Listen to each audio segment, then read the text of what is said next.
Before this story begins, take a moment.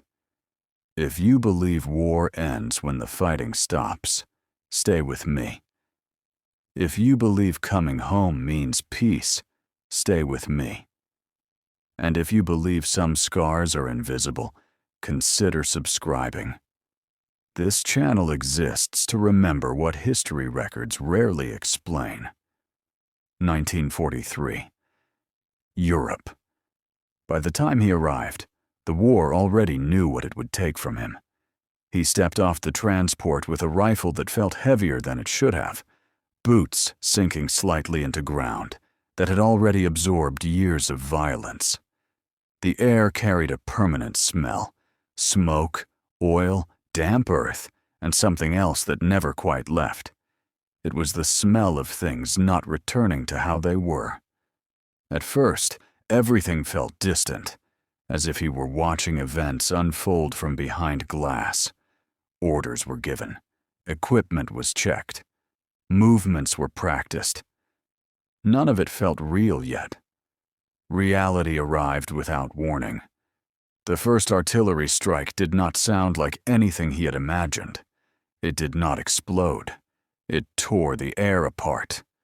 The ground shook, not violently, but insistently, as if the earth itself were reminding him that it could not be trusted. Men around him reacted instantly. Some moved forward. Some froze. Some disappeared. That was when he understood the first rule of the war. Hesitation was punished. From that moment on, everything became about timing. When to move. When to stop.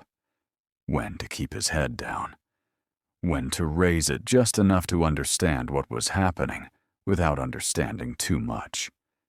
He learned to function inside fear without acknowledging it. Fear became background noise. Days blurred together into sequences of motion and stillness. Advance. Wait. Dig in. Advance again. The terrain changed constantly, but the sensation did not. Mud replaced sand. Snow replaced mud. Ruins replaced towns. Faces changed more quickly than locations. Men who stood beside him one day were gone the next. Sometimes they were replaced. Sometimes they were not. He stopped asking names. It made things easier. Winter introduced a different kind of enemy. Cold settled into his hands and stayed there. Sleep became fragmented, shallow, interrupted by the constant need to be ready. Readiness replaced rest. When he closed his eyes, images flickered without order. Noise returned without sound. He learned that the quiet after battle was more unsettling than the battle itself. Silence meant waiting. Waiting meant anticipation. Anticipation meant survival. As months passed, the person who had arrived began to fade, not in memory, but in relevance. The war required a different version of him, and he adapted without ceremony. Emotion became inefficient. Reflection became dangerous. There was no room for either. By the time his unit reached the next major push, he no longer counted days. Time was measured in outcomes. Positions held. Positions lost. Men still standing. When they reached the coast, the world narrowed to water, sky, and noise. The landing did not feel heroic. It felt chaotic, uncontrolled. Men moved because standing still meant being seen. The beach did not look like victory. It looked like confusion. He did not remember individual moments from that day. He remembered weight. The weight of equipment pulling him down. The weight of bodies in the water. The weight of knowing that the shore was not safety, only a different kind of exposure. Somehow, he reached land. Somehow, he kept moving. By nightfall, the beach was quieter, but not calm. Fires burned where they were not supposed to. Equipment lay scattered where no one had time to retrieve it. The dead were left where they fell. There was no ceremony. There was no pause. The war did not acknowledge milestones. It only continued. As the advance pushed inland, destruction became more familiar than intact structures. Towns existed as outlines. Streets led nowhere. Buildings stood without purpose. Life had been removed from them with efficiency. Civilians were rarely seen. When they were, their faces carried the same expression: watchful, restrained, resigned. He avoided looking at them for too long. Looking too long invited questions he could not answer. As the months progressed, something subtle changed. His body responded before his thoughts did. Sounds triggered movement. Shadows drew attention. Silence demanded focus. This automatic response kept him alive. It also followed him everywhere. When the war began to shift in 1945, he noticed it not through announcements, but through absence. Resistance weakened. Positions fell more easily. The rhythm changed. Men began to talk about the end. They spoke about home. They spoke about what they would do when it was over. He listened, but did not participate. Home had become an idea, not a destination. The idea felt incomplete. When the fighting finally slowed enough to be called an ending, the transition was abrupt. One day demanded everything. The next demanded nothing. Orders stopped arriving. Weapons were collected. The structure that had governed his existence dissolved without explanation. The silence returned, heavier than before. At first, he thought the relief would follow. It did not. Without constant demand, his body remained tense. His mind remained alert. The habits that had preserved him did not switch off simply because they were no longer required. When he returned home months later, the contrast was immediate. The streets were intact. Buildings stood where they were supposed to. People moved without caution. They laughed too loudly. They walked too slowly. They occupied space without concern for exposure. He felt out of place. People recognized the uniform and responded accordingly. Smiles appeared. Hands were shaken. Words of gratitude were offered. He accepted them without understanding how. At night, sleep refused to come easily. Silence pressed against him, unresolved. Sounds that meant nothing now carried weight they did not deserve. He lay awake, staring upward, waiting for something to happen. Nothing did. Days passed without structure, without urgency, without clarity. He moved through them by habit, not intention. The war was over. But it had not left. It lingered in the way his body reacted, in the way his attention remained narrowed, in the way rest felt unsafe. He tried to explain this once, not with words, but with distance, with avoidance, with silence. People assumed adjustment was inevitable. That time would smooth what had been sharpened, that home would restore what the war had altered. Time did not do that. It only widened the gap. Weeks turned into months. The world resumed its rhythm without him. Inside, nothing aligned. He realized, slowly and without drama, that survival had not returned him to himself. It had reshaped him. And the war that had ended on paper was still very much present within him. This was only the beginning of what would follow. The war did not leave him all at once.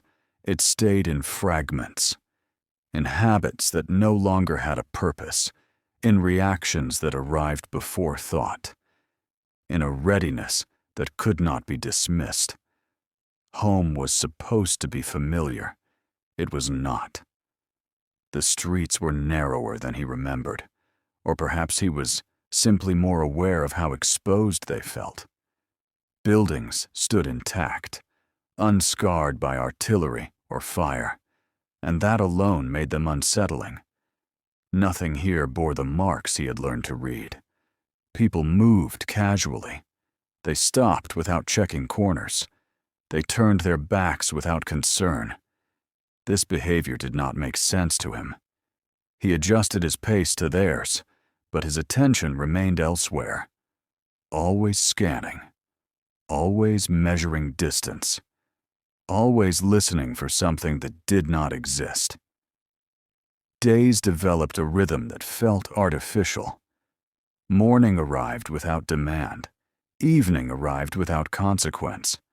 There were no objectives to complete, no outcomes to secure. This absence unsettled him more than danger ever had. During the war, every moment required something from him. Now, nothing did.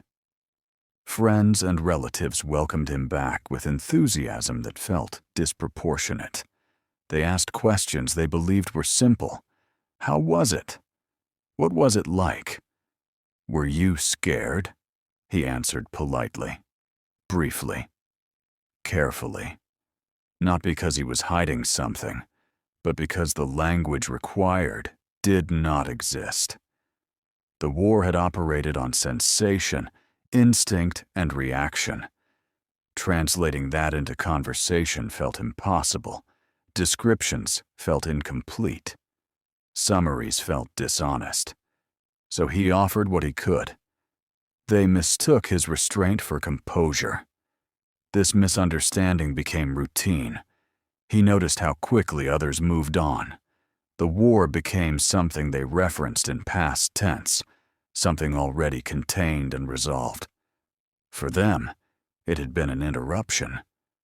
For him, it had been a restructuring.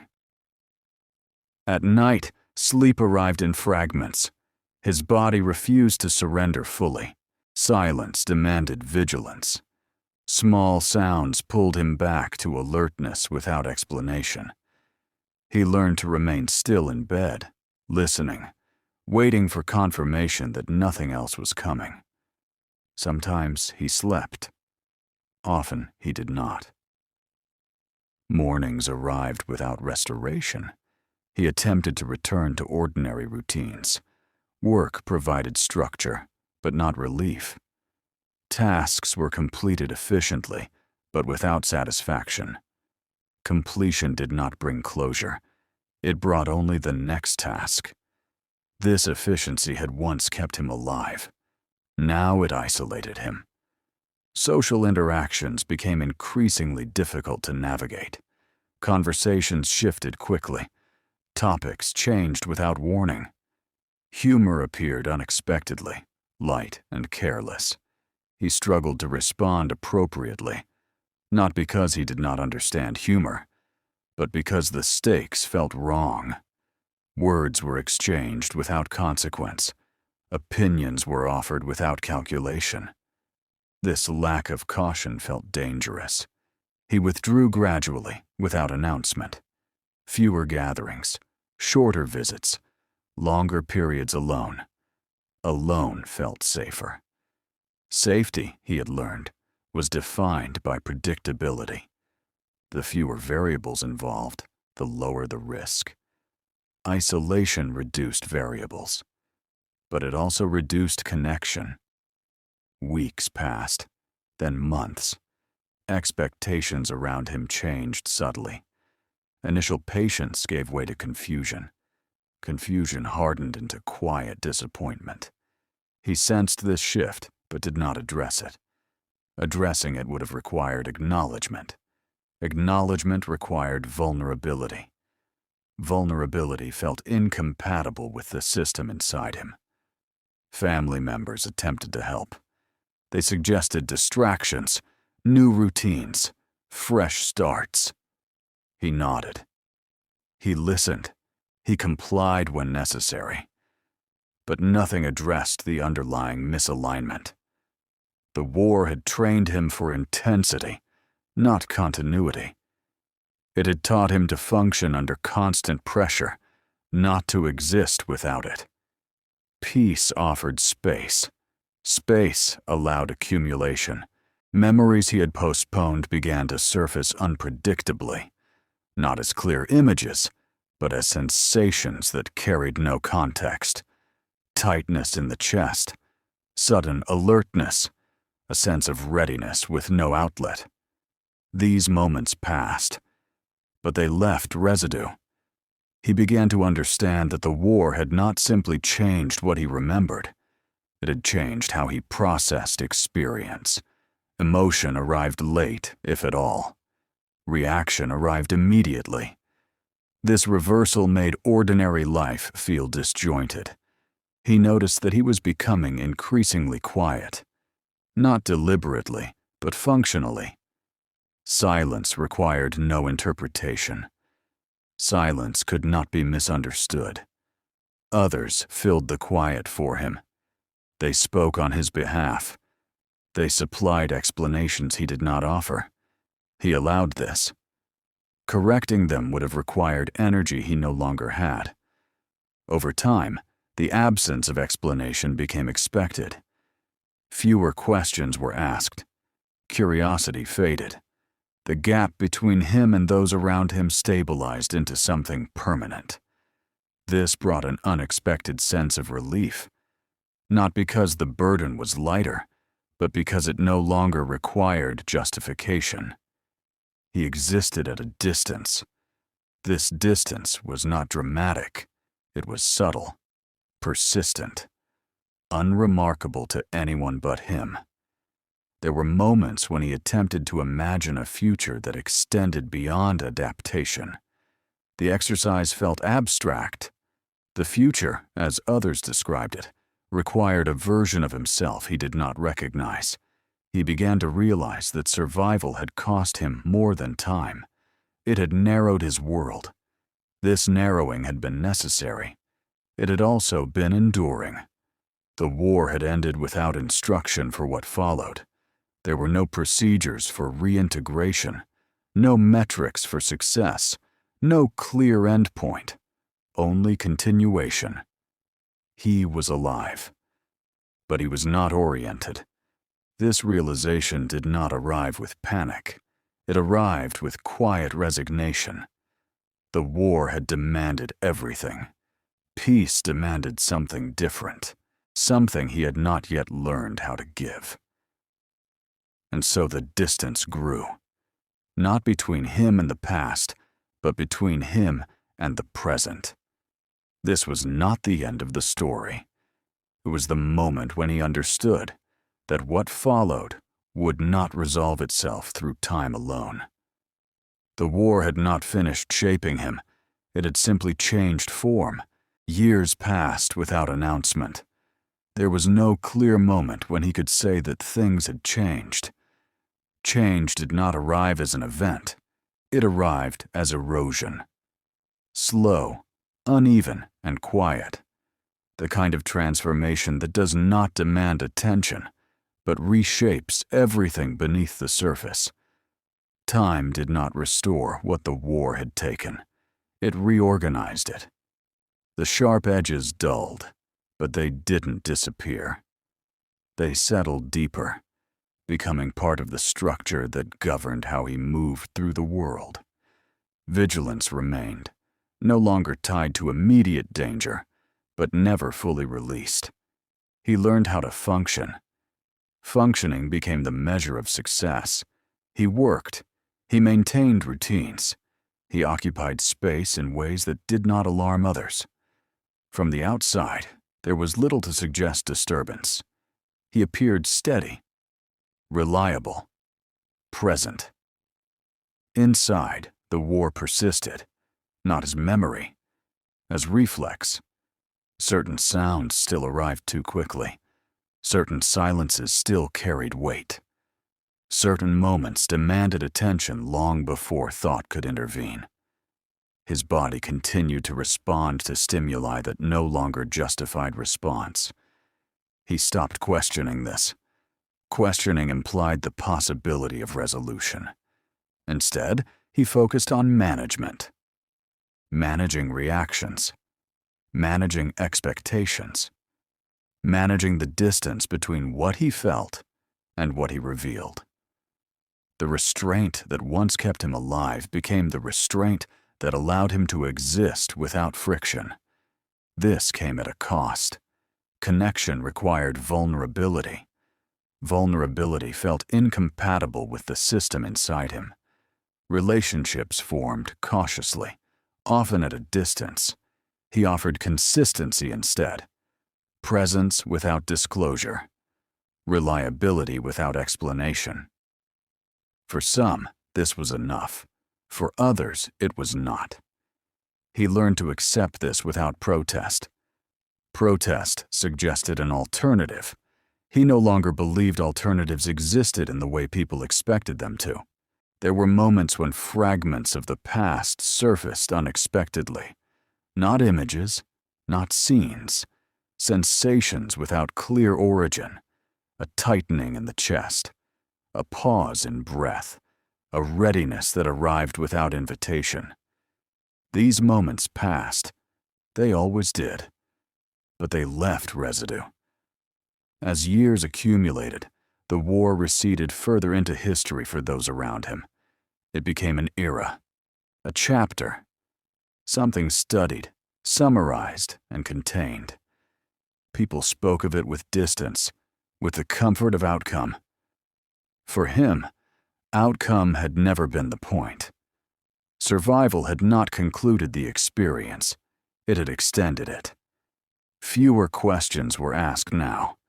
Curiosity faded with time. Silence became normalized. The absence of explanation no longer unsettled those around him. This brought a quiet form of relief, not because the burden was lighter, but because it no longer required defense.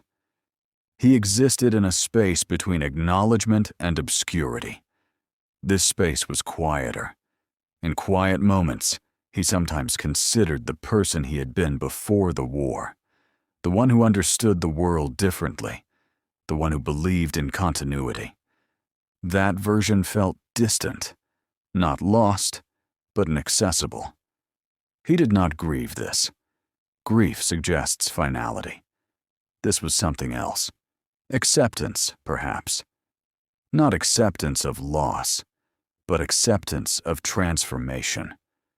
The war had shaped him. The years that followed had not undone that shaping. They had integrated it. He was not broken. He was altered. This distinction mattered. Broken things imply repair. Altered things require understanding. Understanding arrived slowly, without declaration.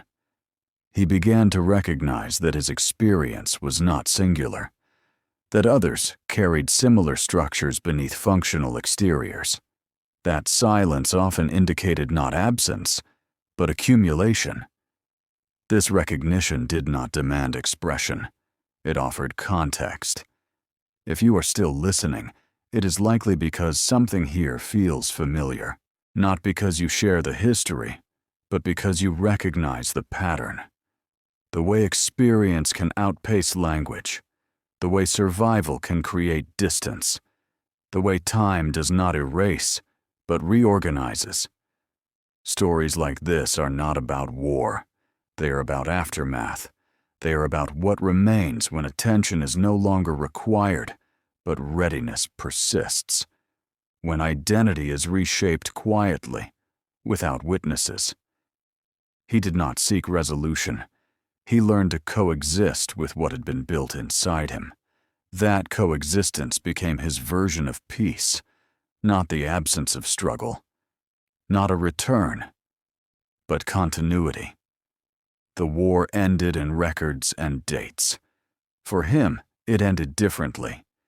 It ended as a permanent reference point, embedded beneath daily life, informing decisions without announcing itself. He lived He adapted. He endured.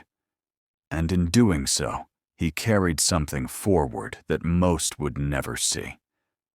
If this story resonated with you, it is because it speaks to what is rarely acknowledged, the cost that does not appear in statistics, the scars that do not announce themselves.